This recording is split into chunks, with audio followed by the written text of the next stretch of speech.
Welcome everyone to the live stream. We're so excited to have you here with us today. We're doing something unique.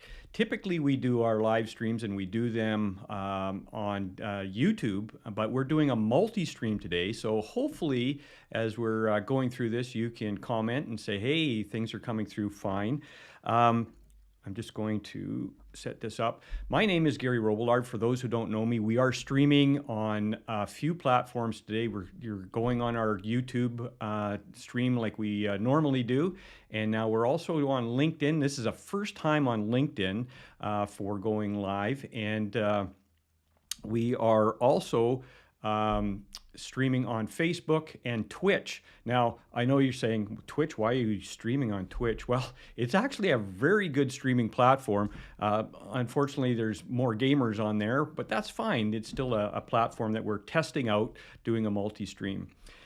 So today, we're so excited to talk to you. We're going to talk about some fundamentals in business. And as the thumbnail indicated, burning bridges, and are we burning bridges? There's a little bit of tongue in cheek to that, and we'll get into that when we get into the conversation. We're going to have a conversation about the fundamentals of retention with our clients. And we're going to talk about, what are some best practices around this so that you have some ammo to be able to maybe retool, readjust, or maybe things are going just perfectly well for you. We're going to talk about that. And then at the end, we're going to show you a software hack that maybe might be of benefit to you. So as we're going through, if you have any questions, don't hesitate to post them. We can pull them up and have a conversation. And this is really an opportunity for you to ask questions or make comments from your experiences. And so let's dive into it. All right, I'm here with Mike, my co-pilot and co-host today. And we're, we got a couple of old dudes here, and Thanks for noticing. Yeah, we've got a little bit of just a little bit of experience, hey, Mike, over the multiple years. I think we've probably got about 60 years under our belt between the two of us, or 65, 70. Well, that's being very kind. Thank you. Yeah. So today's topic, Mike, we chose burning bridges. What's your thought on burning bridges in this context? Because what do we usually say when we burn bridges? I don't know. My first thought is, employee. You don't want to burn the bridges between an employee if you're an employer from an employee. But what's your take on this topic? Well, as we're going to talk a little bit about customer retention today, I think that one of the most important elements of customer retention is that connection that we build with our customers, that recognition that our customers have a purpose in our business, that they feel that we have a purpose in their lives. And so when we talk about customer retention, of course, we want to make sure that we don't burn some bridges. Some of the bridges that get burnt in our businesses, we don't even know were built in the first place. Sometimes we're not paying attention to those things. Yeah. So when we talk about burning bridges, that's just like you say, it's a little bit tongue in cheek about that. And yet it's a very, very serious topic as far as how do our customers actually see us? How do they connect with us? How do they see us in the long run? Right. Yeah. And a lot of times it's the unknowing or unconscious that get us into trouble. I can remember many years ago when I was in my early 30s, I was a sales manager for a company, and in the meeting I had pulled up a list.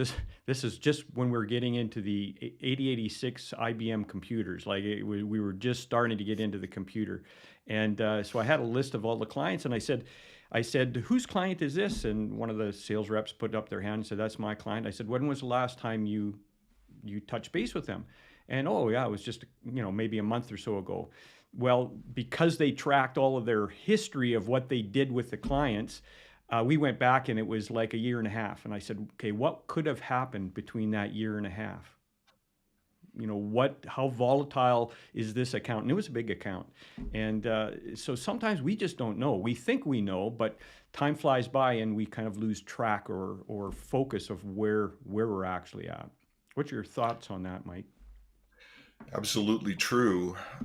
One of the hardest things about business is getting caught up in business. Mm-hmm. Um, Sometimes it's really easy to forget that our business is actually the sum of our clients. And what we want to make sure we have is a good idea of where we are with that client. Right. So if we're going to talk about customer retention, if we're going to talk about what it takes to hang on to a customer or keep those bridges bright and shiny so they can cross anytime they choose, Mm-hmm. um, I think we have to get into some real basics here. Um, how about acquisition cost of a new client compared to acquisition or retention cost of Right. an existing client? Right. Yeah. No, that's so important. And I've got. Let me just see if I can find it here. Here it is. There we go. I love this cartoon. This is so true, right? I mean, now they're talking about procedures, but it's the same. It's really the same thing, right? It takes a lot less effort to keep a client than it does to get a new one. And one of the things that I think we forget about is that um, it's so much easier to retain this client. And the problem is, I hear people when I've coached and consulted saying, "Hey, my focus is to get new clients." And I said, "Okay, what are you doing for your existing clients?" "Oh yeah, they're all taken care of. We're looking after them." And I'm going, Mm-hmm. you realize that if you go and get new clients and you put them into a system that's not supportive of growth, you may have a little bit of a problem. And I'm sure, Mike, you've run into this as you've coached and consulted over the years. It's something that I see quite often. Well, the biggest thing for me is how you define client retention or customer retention. Yeah. Some people define client retention as they're in my database. Okay, I That's have their true. name and their number. I've got their email address. They're my client. Yeah, that's Uh, right. I'm sorry, that's not true. Yeah. Oftentimes, uh, I mean, unless you're coming back to the situation and saying, what is my relationship with this client? What did they think about me? Do I Yeah. even know? Yeah. They chose to purchase from me once or maybe even multiple times, but do I know what they actually think about me? Yeah. So I'm much more dialed into the type of a definition for client retention that has more to do with customer attitude and customer behavior than whether or not I've got their name in my database. I can't even fathom how you can see having a name in a database as qualifying as customer retention. Yeah. Um, And that's so let me and let me and that it just expand a before little on that. Yeah, just before we get into it, and that's so Yeah. true because, and that's kind of the worst case scenario. Hey, I've got it in my database, and we're going this. I'm doing customer retention, and I've even seen people with, oh, my customer retention is part of my standard operating procedure. In that, if a client calls, we make sure they get to the right person. Well, Well, that's still, I mean, so go ahead. Sorry. that's one little element of procedure, Hmm. right?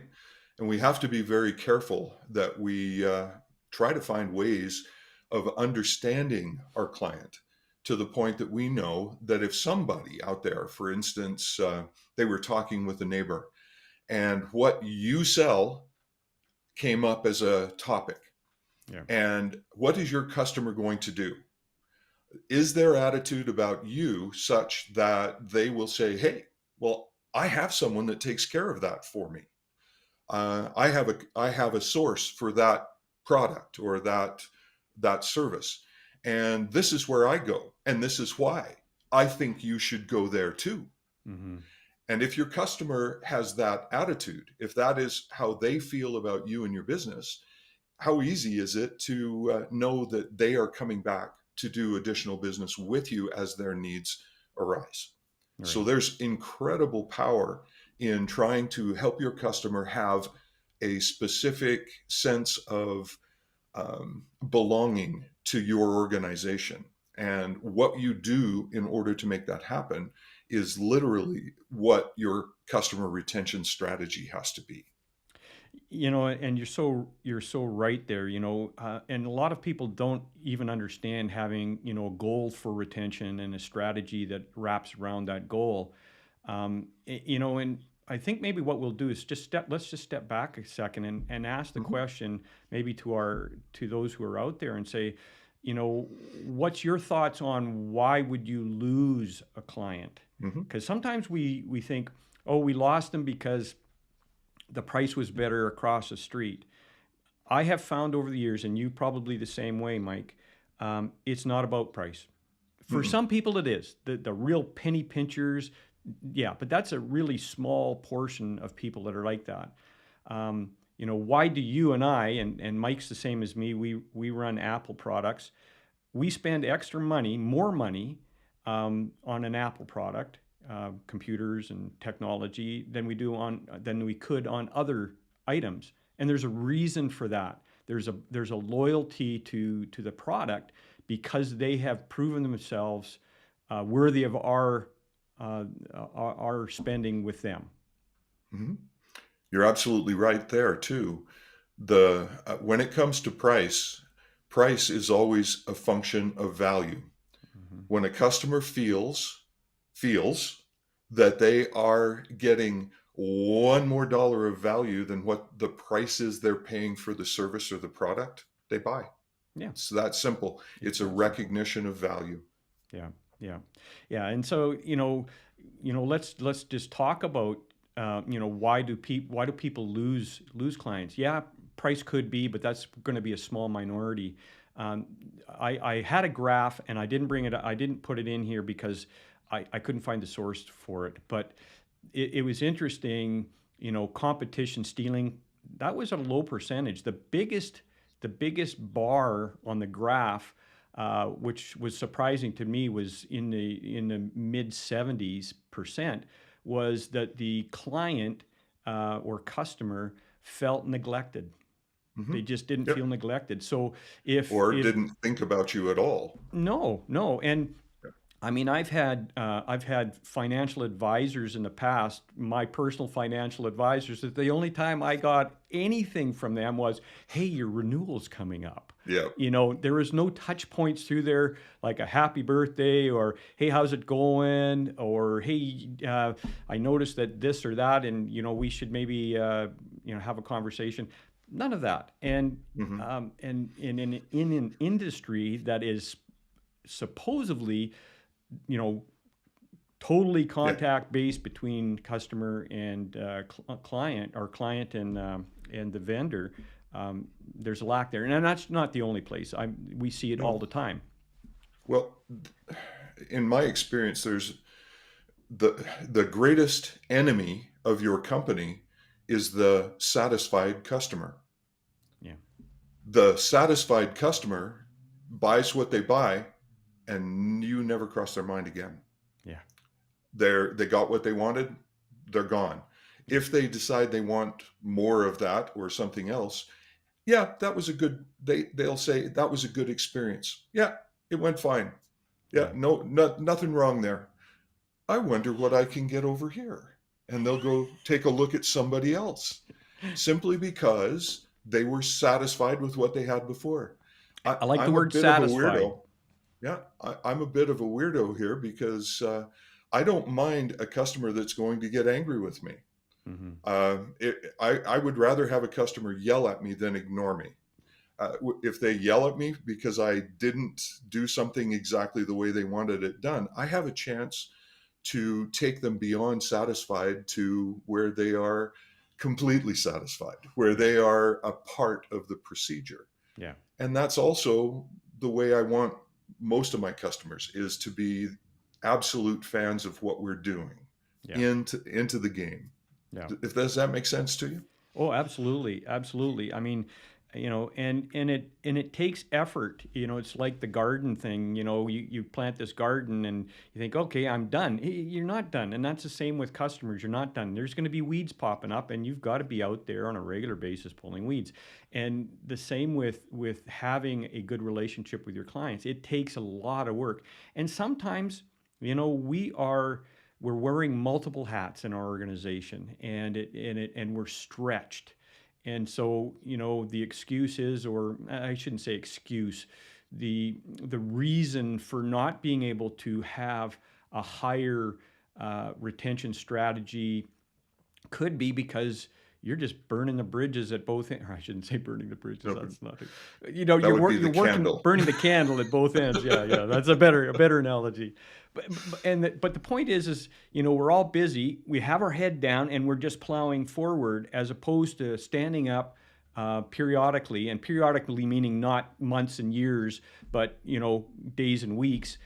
Popping up with your proverbial compass and saying, okay, I'm in the right direction. What do I need to change? What do I need to adjust? And like you, I don't mind having an upset client say, hey, you guys dropped the ball. Okay, what can we do better? And having that as a realignment. Now, you don't want that all the time, Mm-mm. because obviously you're not delivering consistently on your products or services. So you need to kind of get where you need to be.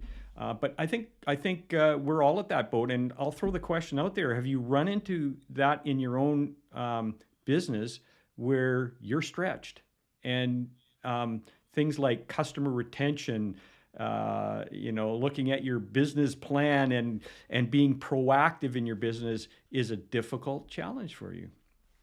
And I've got. If there's anything that comes up, just go right ahead and pop it into the comments, because we can read them right from here. Yep. Okay, let's carry on until we have somebody fill Okay. that out. When we talk about customer retention and customer retention plan, um, there are so many different plans that we think we need. We need our marketing plan. We need our communication plan. We need our financial plan. We need our business plan. We need all of these goals that we have set for ourselves, all to be paid attention to. At the end of the day, many people who own businesses are just, as you say, put their head down and work and hope that the flow is such that it makes them successful. Once in a while, this is something that I've often done with a client. Um, I'll say, why don't you take a stroll, take a customer walk? If you have a brick and mortar location, then walk up to the front of that location just like your customer would. What do they see? Mm-hmm. Okay. Look through their eyes. What impression would you have approaching your business? Do the same thing as you get into the reception area or the offices. Look around. What are they looking at? What's there? And what feeling do you get as you look at all of that? Take your business hat off, Yeah. look at it through a customer's eyes, and figure out, if I make some adjustments here, would this improve my customer's experience? Then take one step further back. Sign into a web browser, go into a private window, and go to your website. Take a look at your website through your Mm-hmm. customer's eyes, or have a friend do that.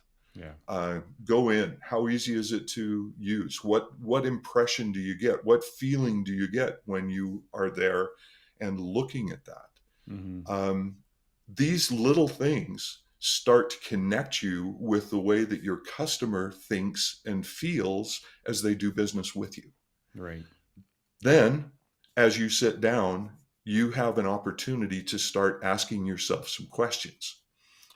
There are three of them that I think you should really consider.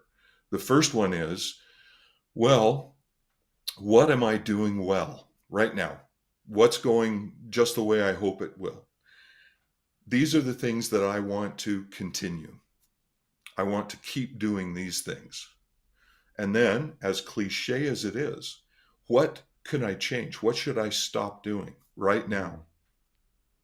And what is it that I need to start doing? So it's the whole stop, start, continue Right. element of looking at your business through your customer's eyes and making decisions that will ultimately benefit them.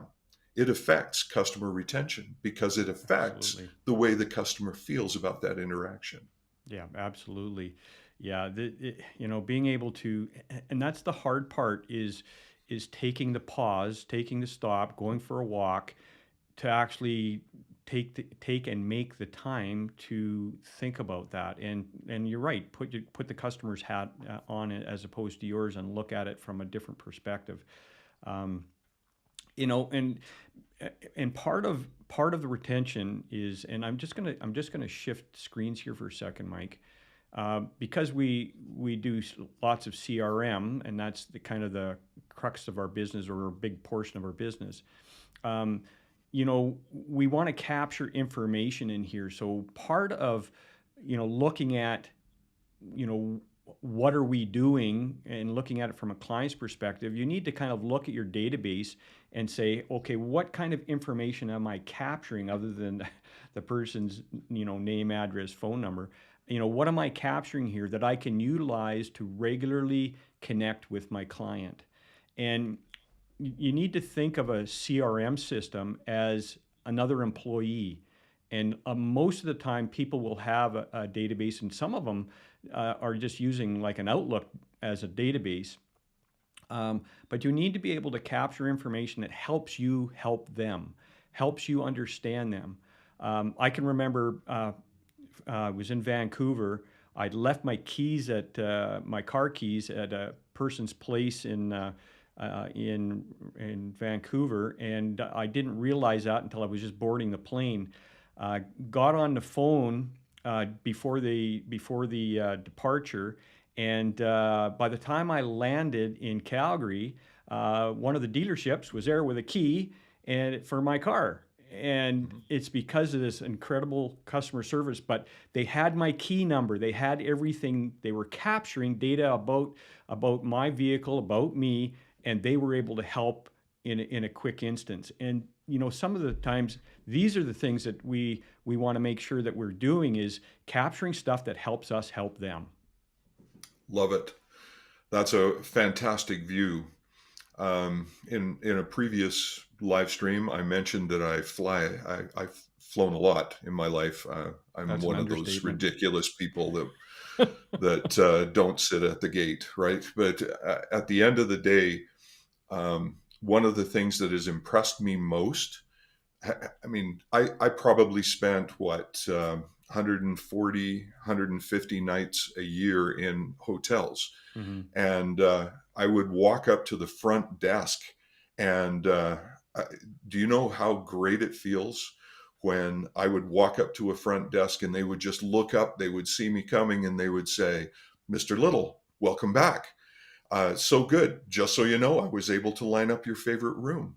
Uh, I just I would stop and I would go, "Wow, thank you very much. Yes, guess what? I'm coming back.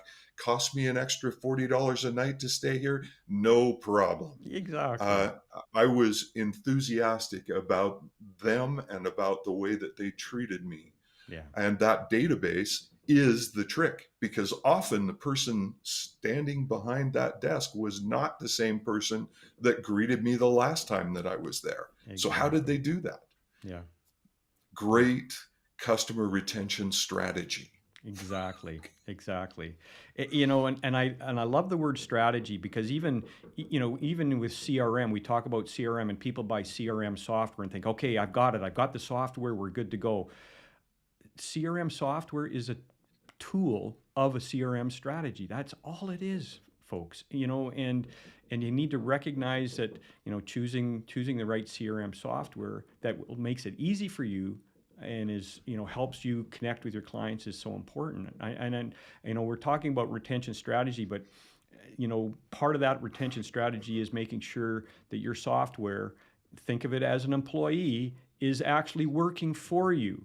And just like an employee, if I go and hire somebody and I don't give them a job description and present expectations, I'm not going to get performance that I want out of them, And that's no different than a piece of software. If you don't, what do we want this software to do for us, right? Mhm. And we did a live stream in August, Mike and I, and we were talking about marketing and that big huge word that throws the fear into everyone's eyes sometimes. And we talked about marketing and doing yourself and done for you marketing, which is a service we provide now. And we kind of put that cart before the horse, and really we needed to have this conversation about retention because this is the why. Why do we do marketing? Why do we? And you don't even need to call it marketing. You could just say it's customer Communication. connection, customer Yeah. communication, and this is the why.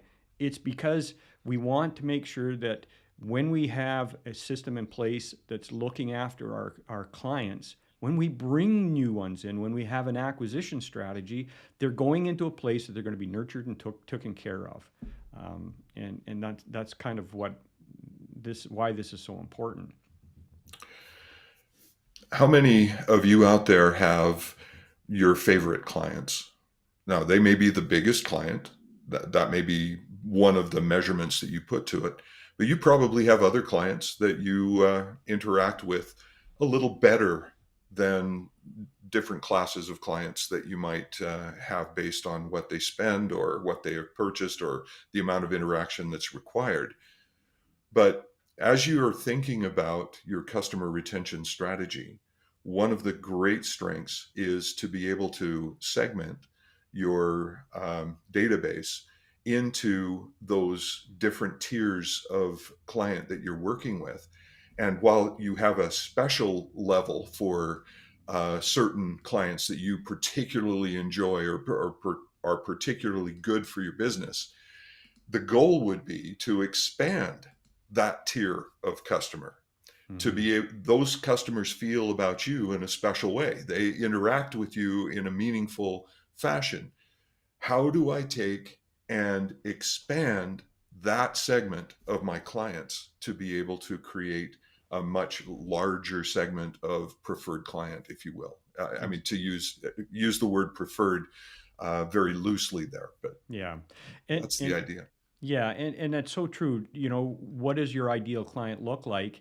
And then, we only have so much time in the day, and so, to look after all of our clients at a certain level is business suicide in some respects. If you're in a growth mode and you don't have enough clients, that's not the case. But you've been around for a while and you've got a book of business, and you'll see here we're showing the advisor layout. This doesn't matter. I mean, this is our go-to for demos and stuff like that for financial advisors, but we deal with all sorts of businesses, have for over 30 years, and so this isn't specific to one vertical market. It doesn't matter. This is principles that are timeless, and the idea here is that when you're looking at pulling all of this stuff together, it's how is this all going to work for you to be able to help your clients. Again, mentioning that you only have so much time in the day, segmenting your clients regardless, and in the financial industry seem to be a little bit more on the ball when it comes to segmentation, but it takes effort. It's a proactive activity. It's not a reactive activity. So you actually have to sit down and say, well, how do I want to parse my clients so I can look after them? Is it based on, how much money they bring in? Is it based on the size of the corporation? Is it based on the connection between you and them? Are they a difficult client to work with? It's an arm wrestle every time you're trying to help them get to that next level, and they're fighting you all the way. It's kind of like trying to bring in a swimmer that's just about drowned, and they're fighting you, pulling you down, as opposed to the guy that just relaxes and lets you help them because they trust you to be able to help them. And so there are many different ways of segmenting your clients, but segmentation is a really good way to kind of start and look at each one of your clients, say, where do they fit in are they my. And segmentation is a great word. It definitely lays it out there. the term I like to use is where's my low hanging fruit? Where is the where's where's the stuff that's easy to get my hands around, my mind around? You Yeah, start there.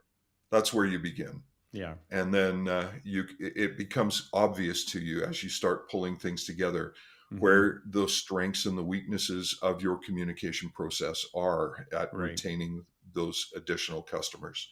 right. So uh, that's just a little visual to help you figure out exactly where to begin.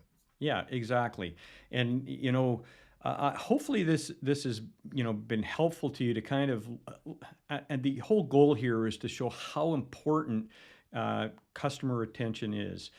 Like I said, we hear people going, "Oh, I want to get new business." We get new business, but if you're not looking after what you already have, and I know we're all busy; it can be a challenge, but this is really the important part of doing this is looking after your clients and being able to raise the bar in that area. And it doesn't have to be a huge raise as well, which kind of brings us into part of this new offering that we have where we do done for you marketing, and it can be as little as or as much as you want. um, and we don't have a link in the description of on YouTube here, but if you go to our YouTube channel, you'll see it's CoreLogix Online, and you'll see in there the where we did the done for you marketing um, live stream, and we talk about what we offer. And this is one of the things that helps.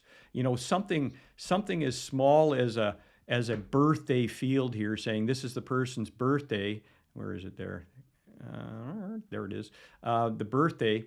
Um, you know, and this isn't for every business, but to be able to get an email from somebody you really don't expect or a text saying, "Hey, happy birthday," is a game changer. It really bridges that connection between your client. It's these little things, capturing information about what their hobbies and interests are. Now, you're not going to do that with everybody, but maybe your key clients, that's part of your strategy, is saying, I want to capture more personal information to those decision makers in my database. And that's why it's so important to do that. Even a commitment to take better notes. There you go. And if you're like me and you're a really poor typer, you'll see down here in the bottom, there's a little dictation button here. Hey, you can just talk into it if you're a poor typist like myself. You don't have to type it out. You can dictate it in. Just putting that out there. Yep. Um, Good stuff. Mike, is there anything else that we want to go through before I show a little software hack? No, just an invitation that Yep. if you find yourself in a position where you'd like to spend a little time, we offer a free consultation for the first 30 minutes. There is an opportunity to sit down and help you find a spot to start. If you want to take things further than that, that's awesome. But that's one of the things that we can offer and do offer is and that little visit that Yeah. can open many doors. And we can talk about whatever we want. Maybe it is just Yep. retention. It could be how do I raise the bar in retention? And maybe that's your starting point. And maybe it's okay, I need to connect with my clients on a regular basis. What can I do that's not going to pull more time from me to be able to make, all of these calls or reaching out? How can I make it? And so automation, again, that's why we have a CRM system, because we can automate that. We can have that other employee do some of the grunt work.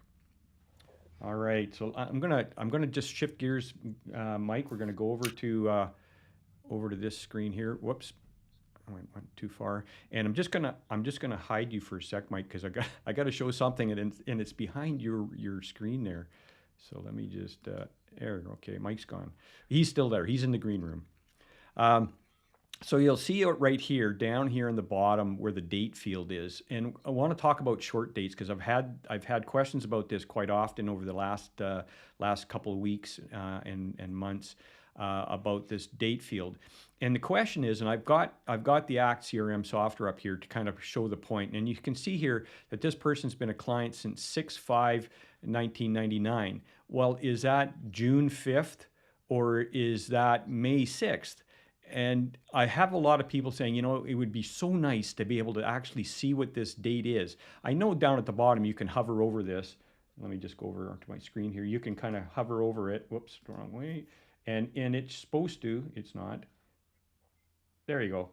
It will pop up and show you if you hover over it. But some people, when you're working in an application, you want to make this quick and easy. I mean, productivity is the name of the game here. So I'm going to show you how you can change this system field really quickly. I'm going to close down ACT because we'll want to refresh this so that this format will change. And a lot of softwares rely on the system field to be able to make those changes. So the first thing we're going to do, I'm running Windows 11.